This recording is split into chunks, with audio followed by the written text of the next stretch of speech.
So now we're on to chapter 3, which is motivation and behavioral change.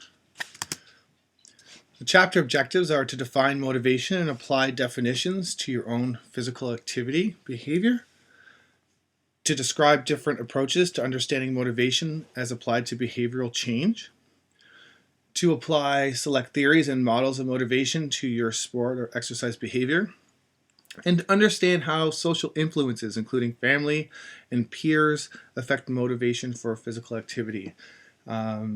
School, family, peers, they're considered in a social psychology perspective as agents of socialization, those things in your life that directly influence your life for the entire lifespan. And they're specific to understanding how you interact with the world and how those individuals, school, family, peers affect your motivation for physical activity. So motivation is the internal processes such as needs, thoughts, and emotions that give your behavior energy and direction. And needs, thoughts, and emotions, specifically thoughts and emotions, will continually be brought up at different theoretical perspectives as we go on through the semester because they shape the way we go about our general lives. What we think and then how we feel about what we think can directly impact how motivated we are to do anything going forward.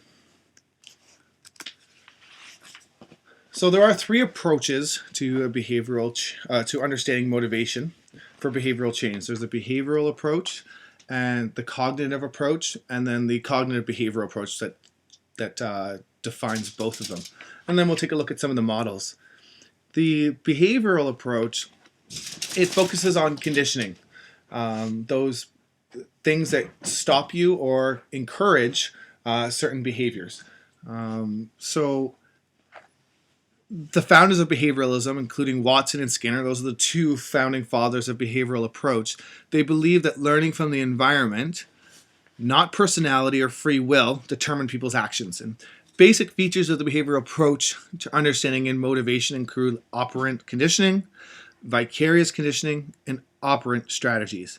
Now, in operant conditioning, the athlete or exerciser associates behaviors with consequences and that are learned through enforcers. So any factor, and reinforcement is any factor that is associated with an increase in the frequency of behavior.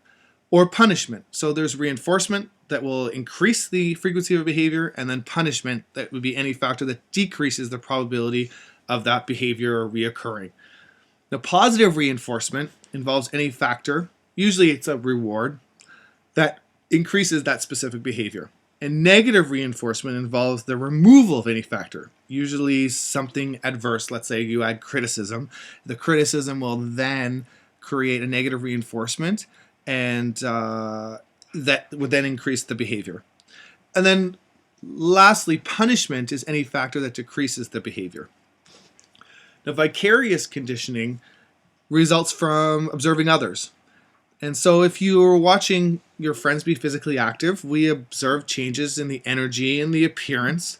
And then therefore we might like that physical change in appearance. And then we'll likely engage in that physical activity because we see directly by observing others the changes that they've incurred.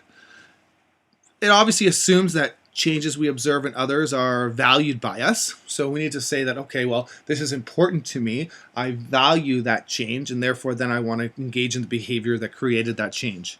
So how we value certain things in our lives will definitely decide. Not everyone goes to the gym. You have to decide that going to the gym is going to be beneficial to you. That has to be a value that you internalize. So this, of course, assumes that the changes we observe in others, again, is valued by us. So children may model the post-scoring celebration of athletes like Christine Sinclair of the Canadian women's soccer team because they respect and admire those athletes. And so then they appraise that person as respectable and they want to engage in certain things that that individual does. Now, operant strategies such as self-monitoring are effective in developing and maintaining skills. So self-monitoring involves actually recording your own behavior in specific situations. And a person who wants to increase their exercise behavior would do well to record the kind of exercise they engage in, the frequency, the duration, the intensity, and then keep track of that and see what changes occur.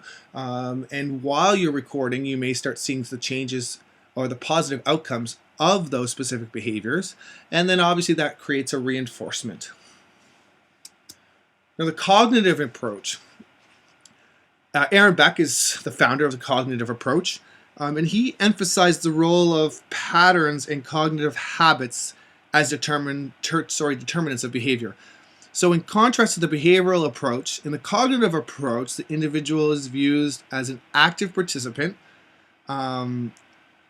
so that their interpretation of the external environment, as opposed to the external environment itself, exerts a powerful influence on the behavior. So it's how the individual appraises the situation and thinks about the situation that then will change the environment, as opposed to the environment in the behavioral approach changing the individual's decision making. So the basic premise is the belief that autonomic thoughts, processes, or saying like, I messed up again, following a disappointment performance, cognitive errors, and core beliefs, such as low self-esteem, can be altered with continued persistence. So the more you just directly pay attention to the way you think, the thought process, the errors, like how you personalize negative effects, or the different beliefs, such as all or nothing thinking, and then obviously your core beliefs, those things that make yourself you, all those things can decide how you go forward and then approach the environment. The alteration of thought patterns is based on recognition, identification of one's systematic thoughts, biases, automatic thoughts, and basic beliefs. And once thought processes have been recognized, and once you start paying attention to those, you can then start to challenge them. And it makes more change more readily available and more accurately reflects reality. Because sometimes your thoughts are not real. Sometimes our perception of the environment is not based in reality. And so we have to pay attention to those things that we tell ourselves. And in doing so, paying attention to those so-called autonomic thoughts, those thoughts that seem to just pop into our head automatically, when we focus on those, we can then decide, okay, stop, think about that actual thought, and decide whether or not it's based on reality or not, before it then turns into a behavior. So in the behavioral approach, it's okay, well, let's look at the environment, and the environment directly affects the individual. In this regard, we're looking at the thought that happens first. And typically in any behavior, there's always a thought in the cognitive approach that happens first. I think I'm going to move my arm, and then I move my arm. And it's somewhat autonomic, but if I can actually focus on that, I can decide before I actually move my arm whether or not I want to do so or not.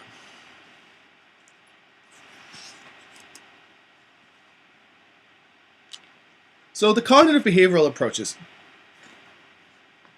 The cognitive behavioral approaches was basically credited for the University of Waterloo professor David Meckenbaum. And the cognitive behavioral approaches understand motivated behavior based on two central tenets. One, our cognitions influence our emotions and behaviors.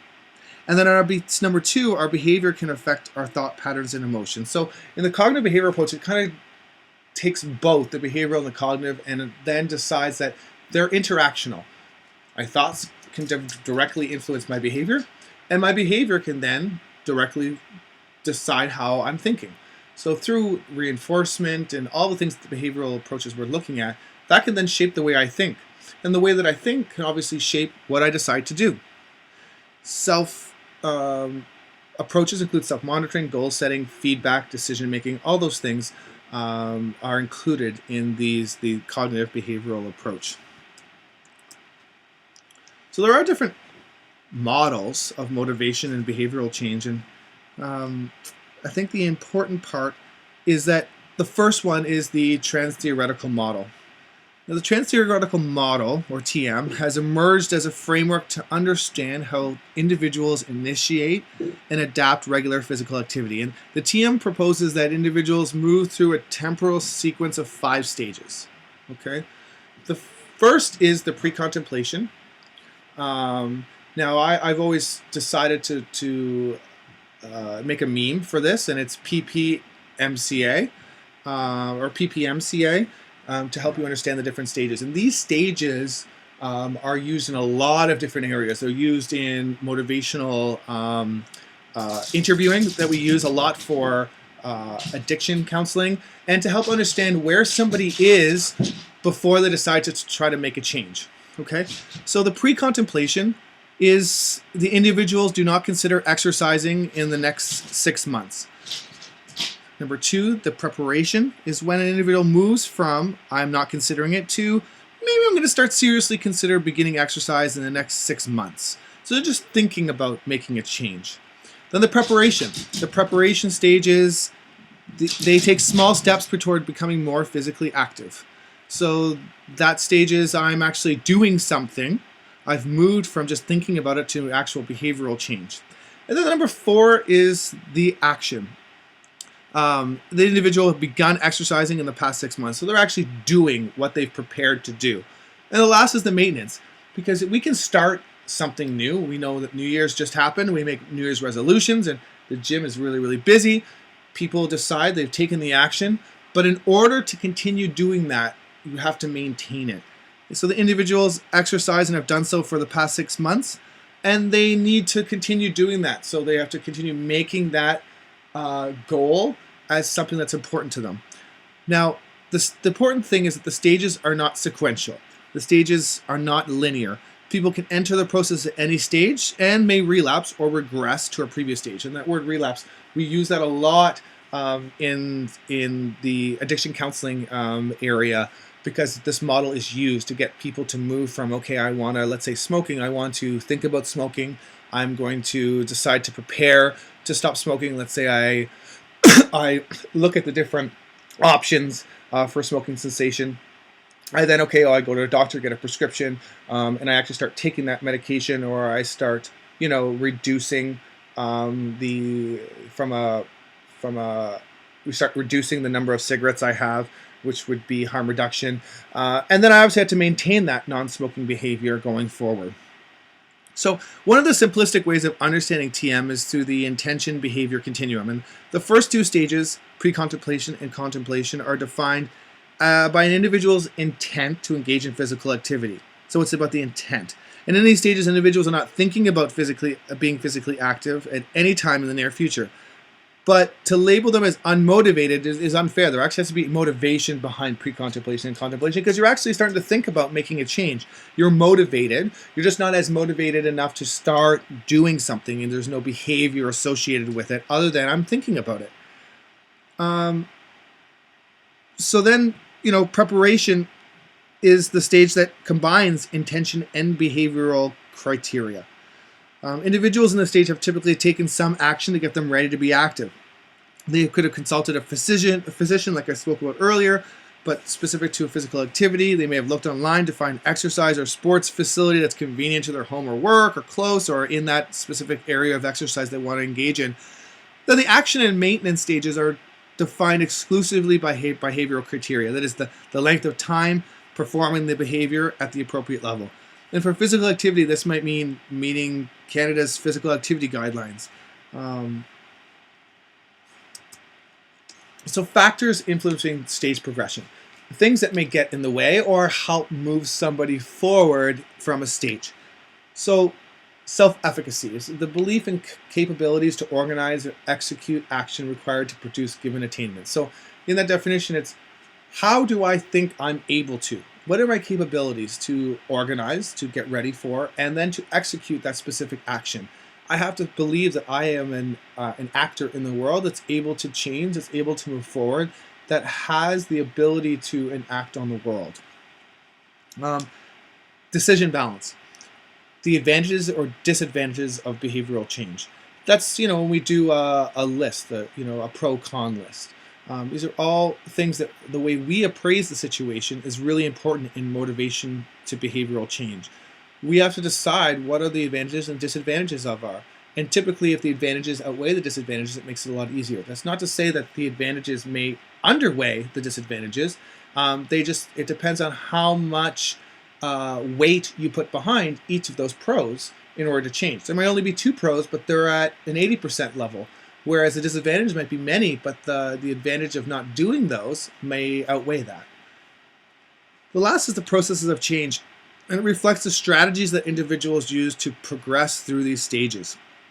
They're divided into 2 dimensions, and they serve as targets for intervention programs anytime we're trying to intervene in someone's behavior and get them to change. The first dimension is experiential or cognitive processes, and they include strategies used to help an individual modify thought patterns, to look at their cognitive processes and then decide what is good or bad about them, to look at their actual reality, and to fight those specific thought patterns that may be maladaptive.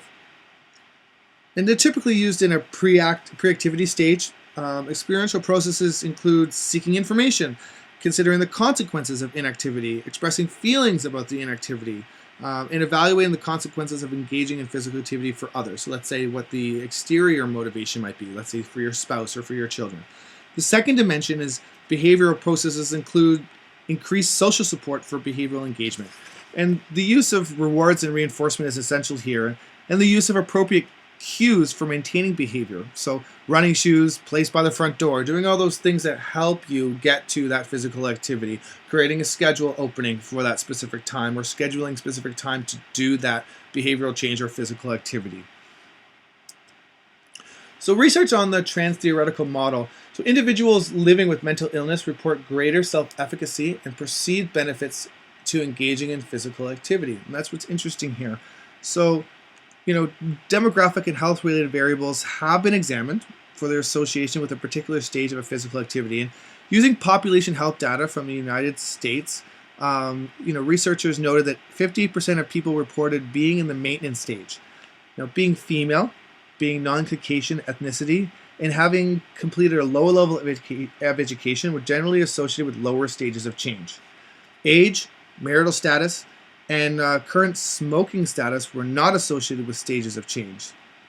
And lastly, like a meta-analysis, which is taking a look at all the studies that were produced and researched in a certain given area and then putting them together and then analyzing them statistically. And the meta-analysis review of application of the TM to exercise behavior, Marshall and Biddle in 2001 found that as stage increased, so did report physical activity. So the more stages that you're further along, the more likely you are to engage in that. So it just gives it a little more oomph or a little more research validity to that actual model.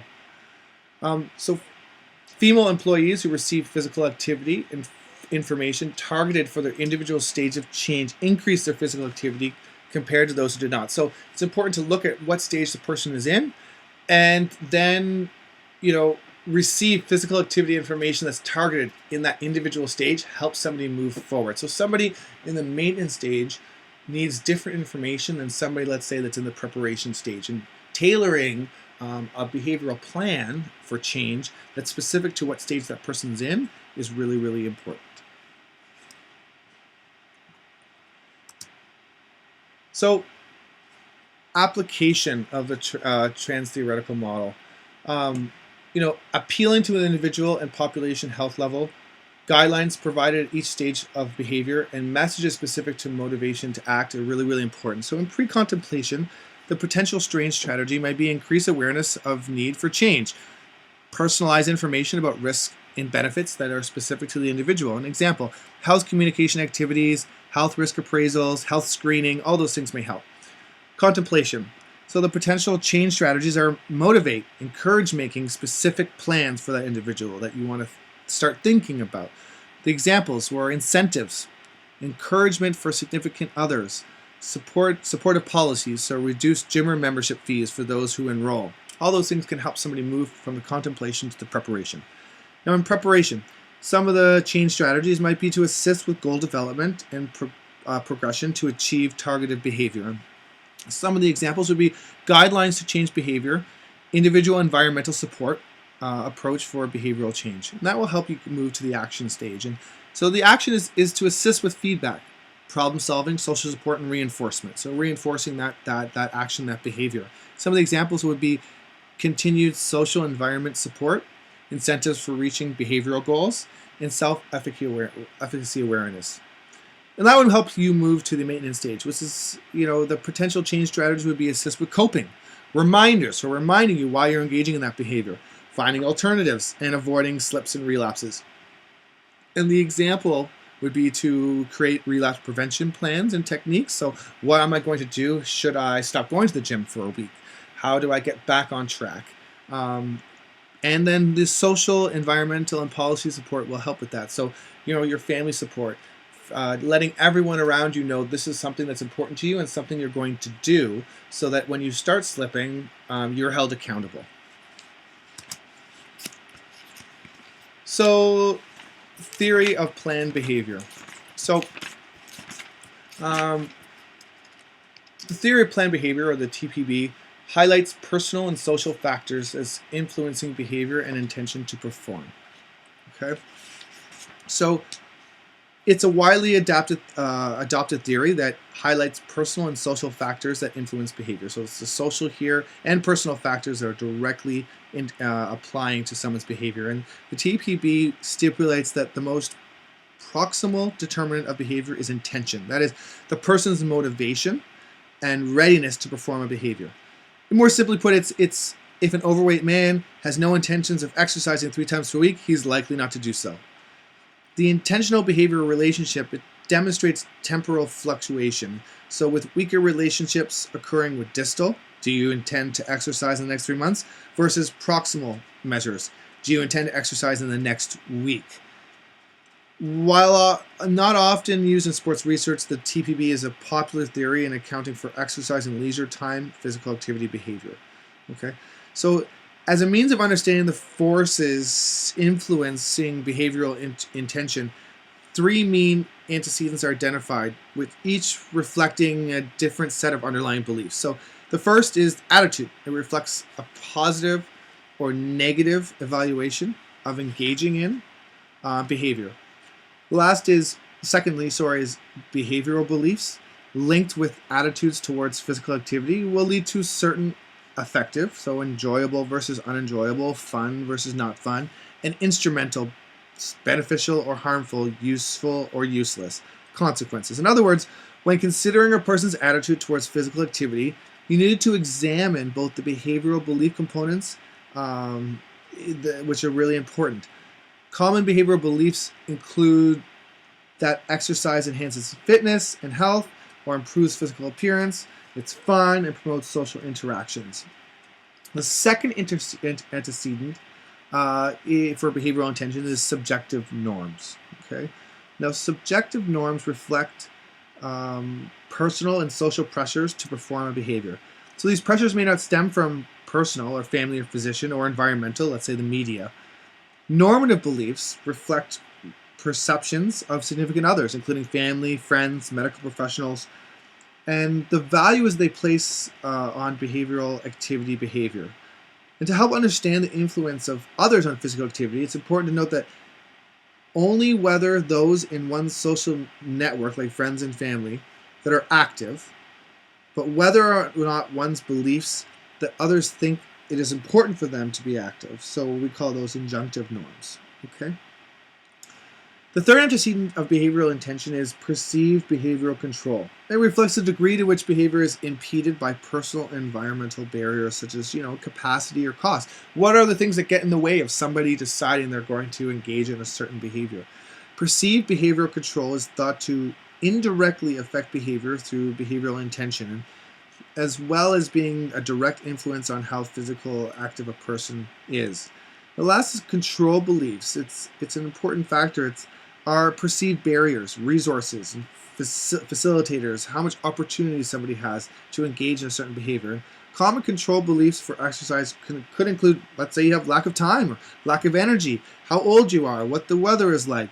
As things get colder, it might be harder to get to the gym, or as it gets warmer, we have more exterior social activities to get to, and therefore it creates a barrier for that change. And then here we have, the behavioral beliefs go to attitudes, normative beliefs, their subjective norms, intention, and behavior. And then lastly, control beliefs is that perceived behavioral control. How much control we have over our environment, or perceived control we have over the environment that create barriers to us engaging or having an intention and then engaging in the behavior. So research in the TPM in sports and exercise psychology. Attitude and perceived behavioral control are correlates of exercise intention. Okay, so subjective norms generally show weaker association with exercise intentions, and there is considerable evidence of TPB predicting physical activity behavior in diverse clinical population. Okay.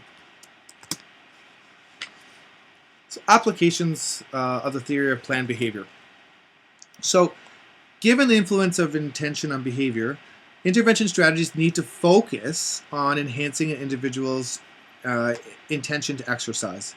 And so for those wanting to change their exercise behavior, attitude towards physical activity may be increased by increasing the knowledge of the benefits of exercise and the importance of those beliefs. Really important. So you want to increase attitudes towards planned behavior by increasing the knowledge of exercise benefits. We want to create interventions that need to target subjective norms. And lastly, we want to target the individual's perceived behavioral control through a range of strategies. For example, to address the common cited barrier, I have no time, an individual could do a greater number of shorter bouts of exercise. So 10 minutes, 3 times a day, as opposed to 1 hour throughout the week. So putting it into smaller chunks can help somebody decide this is something I want to engage in. It's more easier to manage. And it's a strategy that you can embark in order to create more behavioral change or more of a routine that then allows you to persistently engage in that behavior, and it then becomes more integrated into your everyday life.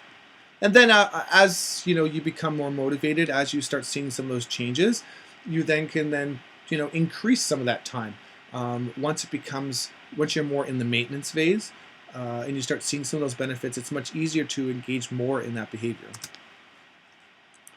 So social cognitive theory, Bandura is the guru when it comes to social cognitive theory, and it's a widely used theory describing the factors that affect and determine social behavior. And social cognitive theory is rooted in the belief that individuals are proactively engaged in their own development, with motivation viewed as the product of a dynamic interplay of personal, such as expectations, values, beliefs, and attitudes, behavioral, such as effort, persistence, and choice in sports and exercise, and environmental, social pressures, motivational climate, physical space and opportunities, and lastly, influences. So all those things are interplay. So personal, behavioral, environmental factors all are related to each other and all will change. They will all have an effect on each other. Lastly, social cognitive theory, a big part of it is reciprocal determinism. It's a central tenet, and such as these three influences operate to continuously interact with each other. That's kind of what I was talking about, how they're all reciprocal. They all play off of each other. So how athletes interpret their behavior informs and alters their environment and their personal factors. And collectively, they in turn inform and alter subsequent behaviors. Now, there is an acknowledgement that person, behavior, and environmental factors influence on each other, and SCT allows for complex examination of motivation in many possible avenues and interventions.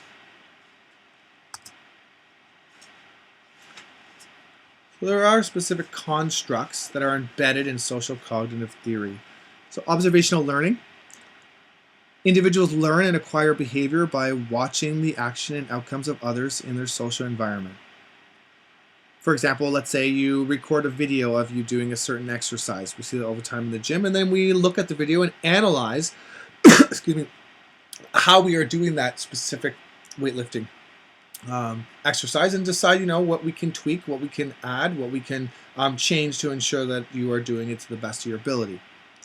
So this can result in enhanced learning while also saving the wear and tear on the body. Um, Goals. Behavior is directed, by goals that individuals have. So goals are what people are trying to attain. So short-term goals, such as intending to exercise for 150 minutes per week, help to motivate and guide a person's effort. And then obviously you want to put some long-term goals in there as well. Running a mile in 6 minutes. Those are all things that we can push towards and strive towards. And when we achieve those goals, we start building a schema that, okay, I can achieve those goals. This behavior that I'm engaging in, exercise-wise, is something that's enough for me because I'm starting to see the benefits of it. Outcome expectations. So behavior is a function of the expected positive and negative consequences associated with a particular behavior. So an athlete who trains hard will expect to do well in upcoming competition. They expect to do so. And they'll feel better about themselves if the consequence is achieved. So consequences don't have to always be negative. We always think of consequences as negative. There can be consequence of, okay, I'm going to train really hard and then therefore I'm going to do really well. Outcome expectancies is an outcome that is valuable for the individual will then follow a given behavior. And so when deciding to participate in a sport, individual will consider what he might be gained or lost as a consequence. However, sports participation may also be linked with fatigue and missing opportunities to do other interpersonal things. So those are things that we have to start looking at. What are the expectations I have? Self-regulation. So with self-regulation, behavior is self-directed and is initiated, monitored, and evaluated by the individual in a way that is consistent with accomplishing his or her goals. So once a goal is set, someone who's exercising may regulate their behavior through self-monitoring. So let's say like a running log to see how often I'm running, what the duration, what the intensity is, and then make decisions as to whether to adjust their goals based on the progress. So maybe I start running.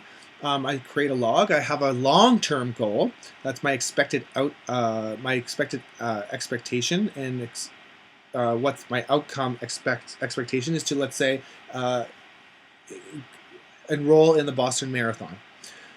I may self-regulate and monitor how well I'm running, and then I may have to adjust some of those. Maybe I'm not running fast enough to, or have created enough wins in other pre-leading marathons in order to qualify. And so then I have to obviously change some of those expectancies given where I'm self-regulated. Behavioral capacity is that behavior is dependent on the individual's knowledge and skills for performing that behavior. Maybe if I'm a runner, I need to start educating myself on what kind of meals I need to eat, when the best time is for my schedule, to ensure there is enough time in order for me to start self-regulating and monitoring. And so sometimes I have to change some of my knowledge about that individual. So the provision of tools such as a pedometer, child monitoring area in a fitness center, are the examples of strategies that can help be used to help an exercise initiate or maintain that behavior. The last is self-efficacy. It's a really important factor. People need to believe that they're capable to organize and execute the course of action required to produce given attainments. I have to believe that I can actually attain that. And that's really, really key to behavioral change, is believing that I have the capacity to enact on the world, to change my behavior for a long enough period of time to integrate it into my everyday life. So, social cognitive theory has a focus on self-efficacy. It's a huge, huge part. And it's a situation-specific form of self-confidence, and it focuses on the extent to which the individual feels he will succeed in producing a specific outcome, given my skills, my appraisal of my abilities, and the situation that I'm entering into. So, mastery of experience. Past performance, success, failures for similar behaviors. The example. So a woman who signs up for a marathon training program at Runner's World may derive her self-efficacy beliefs from her previous experience with walking or jogging. Vicarious experiences. Modeling behaviors associated with development of and change in self-efficacy. So the example would be a trauma patient at Sunnybrook in Toronto could watch a fellow patient successfully complete a series of exercise and strength training program and then realize, okay, I can do that as well. Verbal persuasion. Verbal and nonverbal feedback from significant, knowledgeable others. Okay, that's saying that there are times where there is a social persuasion. Somebody outside of my realm of behavioral change is saying you can do this. So personal strategies such as self-talk, so you could be yourself, giving yourself motivation, can be used to provide persuasion, or feedback from coaches, friends, fitness trainers, and so on. They all serve a good source to get you to move through stages of change and to encourage you to make those behavioral changes and continue with them. Last is physiological and affective states. So physical and emotional cues associated with performance and behavior. So physical signs and feelings such as pain and fatigue may lead to an exerciser to doubt her capabilities. And then personal coping strategies, rhythmic breathing, relaxation, meditation, they all can be used to help decrease physiological and affective states. And we've all gone back to the gym after a while, and the first week is brutal. It's really painful. And we have to push through those times, find the motivation, keep doing those goals in order to continue going back. And if we allow that pain to stop us, we can use some of these strategies to push ourselves forward. So research linking SCT and sports and exercise examples. So SCT constructs account for 40 to 55% of physical activity behavior, and that was Macaulay et al. In 2003. Self-efficacy was linked to behavioral outcomes such as sports performance. And lastly, SCT variables predicted over 50% of individual differences in PA activities and their behaviors in diabetics. So when we start looking at studies, 50% of the ability for somebody to engage was directly related to PA. So applications of the social cognitive theory.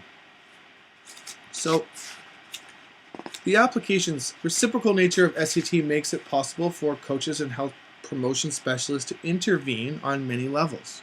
Okay, so to encourage and assist all Canadians to be physically active by increasing their awareness and understanding about the benefits of physical activity and the range of opportunities to be physically active in a daily life.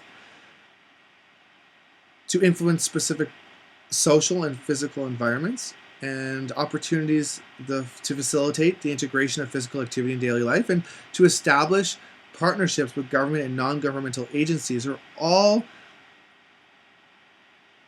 goals that the public health agency has. Okay, so the reciprocal nature of the determinants of SCT make it possible for coaches and health promotion specialists to intervene at the personal environmental levels. Again, there's that personal environmental again.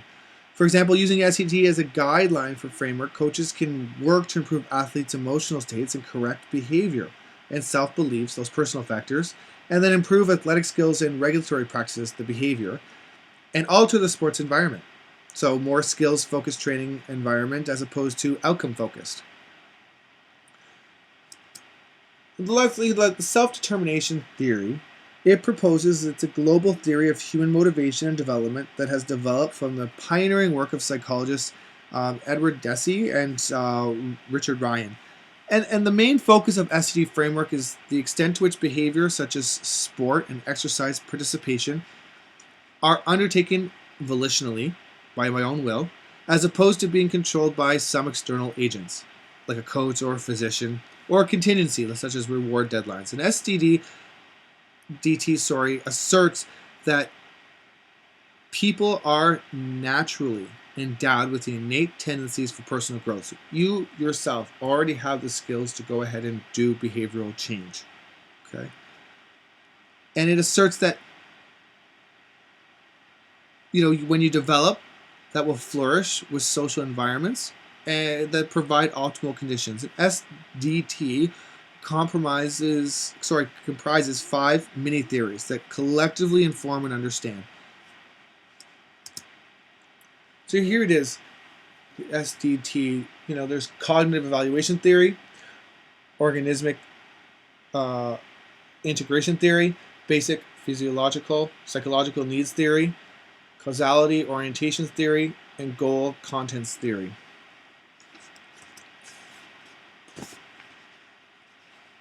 So, organismic integration theory describes the extent to which behavioral is motivated for different intrinsic reasons that present varying degrees of internalization. Okay, causality theory uses personality level constructs to describe individual differences in the degree to which people are autonomous, as opposed to being controlled by some exterior force.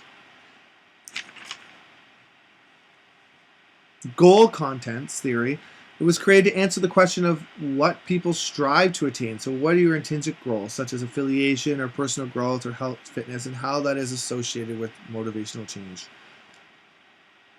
So an important aspect of SDT in the motivational continuum is amotivation, the absence of motivation. So no connection between one's actions and outcomes.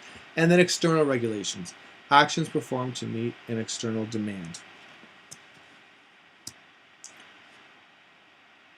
Additionally, like introjected regulation, performing behavior to avoid negative emotions, and then identified regulation, behavior linked to personal importance and value. These are all important factors that are interrelated with the SDT model. Integration regulation and making choices about behaviors that are part of the whole self. And then intrinsic regulation. Behavior occurs because of inherent satisfaction. So if you look at, there's a level of self-determination with the lower level being amotivation and the higher level being intrinsic regulation. Okay, so the lower level is not self-determined or controlled, and then at the higher self-determination level, it's self-determined or autonomous. At the lower level behavioral regulation, you have a motivation. So an example would be, I don't see why I should have to exercise. Or I participate in sport, but I question why I'm putting myself through this. You move up a level in behavioral regulation to external regulation. So I exercise because other people say I should. I participate in sports because people push me to play. We move up a level and we get into introjected regulation. I feel guilty when I don't exercise. I participate in my sport because I would feel guilty if I quit. So we're starting to move up from the non-self-determined to the determined. We move up a level to identified regulation. It is important for me to exercise regularly. So you're starting to become more self-determined and autonomous in your actions here. It's not externally motivated. We then move up a level to integrated regulation. I consider exercise as a fundamental part of who I am. I participate in my sport because it is part of who I am. Then we move lastly to intrinsic regulation. I enjoy my exercise sessions. I participate in sport because I enjoy it. You can see how, as we move up the behavioral regulation, it becomes more self-determined and autonomous. So when we start taking a look at self-determination theory model of behavioral change. So physiological needs and satisfaction will improve my well-being, vitality. It will lower ill-being. It will also improve physical health and reduction of chronic diseases. But before that, we have supporting or controlling interactional styles, which will then move to psychological need satisfaction. We have autonomy versus controlled orientation. And then we have intrinsic versus intrinsic goals. And all those things will interact on a psychological state of an individual, which will self-determine how much change is possible. So the applications of SDT to behavioral change. Okay, all humans have three basic psychological needs, and when they are authentically fulfilled, they facilitate the internalization of behavioral regulation for more self-determined than controlled motives. In other words, psychological need satisfaction is integral to facilitating more autonomous as opposed to unautonomous processes. So psychological needs, competence is concerned with the feeling effective and capable when undertaking challenging tasks. But autonomy is concerned with the feeling of ownership over behavior, such as one's actions stem from a sense of perceived choice or internal control. So a sense of autonomy can be achieved internally through making personal choices or through external sources such as doctors and coaches. And the third is relatedness. It's concerned with the feeling of meaningful, authentic connection with others in environments such as sports and exercising. And according to SDT model, we have behavioral change. Psychological needs satisfaction is essential. It's essential to facilitating psychological and physical health. So, the theory. SDT theory research. It's greater endorsement of self-determined motives associated with increased effort in PE classes and intention to be physically active. Autonomy, supportive coaching behaviors were associated with increased psychological need fulfillment of autonomy and relatedness in a sample of Canadian Paralympic athletes. So we move to achievement goal theory. There are two dimensions. There's a task goal orientation and an ego goal orientation. In the task goal orientation, it focuses on the past performance as origin of competence feelings. So your past performance can definitely motivate you. It can also give you a clear indication, and it gives you opportunities for growth and mastery. Where are my deficits? Last is ego goal orientation. It's compared with others to gain social status. So it's about the external, then internalizing it and affecting the internal. And success emanates from outperforming others. So the achievement goal theory depends on developmental and situational factors. Young children are unable to distinguish between effort and ability. Motivational climate influences achievement goal state. And emphasizing winning competition evokes the ego orientation, whereas emphasizing mastery will evoke task orientation. So in task goal orientation, greater belief that effort results in success. There's a greater endorsement that sports and physical education is associated with mastery. It's linked to adaptive achievement strategies, such as, persistence in a given practice. It's associated with perceptions of competence, greater positive effects, but no relationship with negative effects. It's positively related to sportsman-like behavior, and it's the effort or intention to continue is important. Now, in the ego goal orientation, greater belief that ability results in success. There's a greater endorsement that sports is associated with, the procurement of social status. There's no clear relationship with adaptive achievement strategies. It's associated with perceptions of competence. There's no relationship with positive and negative effect. And positively related to unsportsmanlike behavior. So the more ego goal oriented you are, the more likely you are to engage in unsportsmanlike behavior. And there's lower effort and less intent to continue. So researchers have attempted to expand on the research on achievement goal theory to understand avoidance goals and approach goals. So avoidance goals involved actively moving away from situations, often to avoid failing or demonstrating incompetence. And then approach goals, in contrast, involve active engagement with the environment. So, the trichotomous model of achievement motivation involves examining, three conditions. The first condition is the performance approach, which is concerned with making good impressions by determining high ability relative to others. And the second condition is performance avoidance, which centers on avoiding making poor impressions, primarily through avoiding situations in which you would perform worse relative to others. And mastery is the third condition. Okay, and it is the same as described above. Elliott and Conroy have suggested that a 2x2 ego goal, mastery goal times the approach avoidance achievement motivation framework could advance understanding in sports exercise. And 3 of the 4 factors are the same in the trichotomous model. In the addition, mastery avoidance is characterized by the fear that one may be unable to master a sporting or exercise task or make the best of a situation.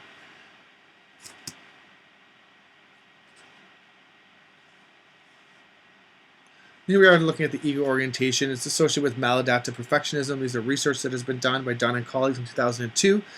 And the adapt task involved goals are positively related to perceiving emphasis on improving and learning, perceived competence in children with movement difficulties. So these are ways in which the achievement goal theory is positively correlated, and emphasizing performance with associated with ego orientation. So, social approaches to motivation. So, several motivational theories, that we've reviewed have highlighted the importance of the important role that influential social factors can have on an individual's behavior. In general, these motivational theories suggest that other people can influence behavior through modeling social norms and providing support for behavior. But, in contrast, the focus has been largely on individual cognitive factors. So, your perceptions and your competence in physical activity contexts. And, features of sports and exercise contexts, including interpersonal relationships, also play an important role in motivation. It's an important aspect. And it deserves a little more attention than it has gotten in previous research. And there's considerable evidence that people need frequent, positive contact with others with stable and mutual relationships, and how we appraise those relationships obviously are going to guide that, and that nurturing such relationships can enhance motivation and then create consequent behavioral factor change. So there is research linking social influences to motivational outcomes and behavior. The evidence is mounting that social relationships with significant others, such as coaches, parents, peers, siblings, are an essential role in the motivational process for youth. And coaches who are more autonomy supportive and less controlling of their athletes, that create a mastery task motivational climate, and who provide positive performance contingent feedback, they promote more adaptive forms of motivation in their teams. Okay. Now, Canadian research have considered social influence variables on motivation and physical activity participation as part of their programs of research. So, Balneves and colleagues in 2014 reported that the importance of supportive others for physical activity in a sample of breast cancer survivors. In particular, their study found that being active with other breast cancer survivors and having fitness leaders who were supportive and knowledgeable about specific issues related to cancer were key to their performance. Hancock and colleagues, they proposed that social agents, including coaches and parents and other athletes, influence the phenomenon known as the relative age effect in sports. What that is that relative age effect has been deemed a competitive advantage for athletes. However, these researchers suggest that relative age effects can be explained in part by considering the consideration of social influences. And lastly, Wilson and I'm going to botch this name, Bengochea, they demonstrated that young adults who felt more connected and greater sense of belongingness to others in their physical activity environment were more likely to report higher levels of well-being than those who did not feel as connected to others.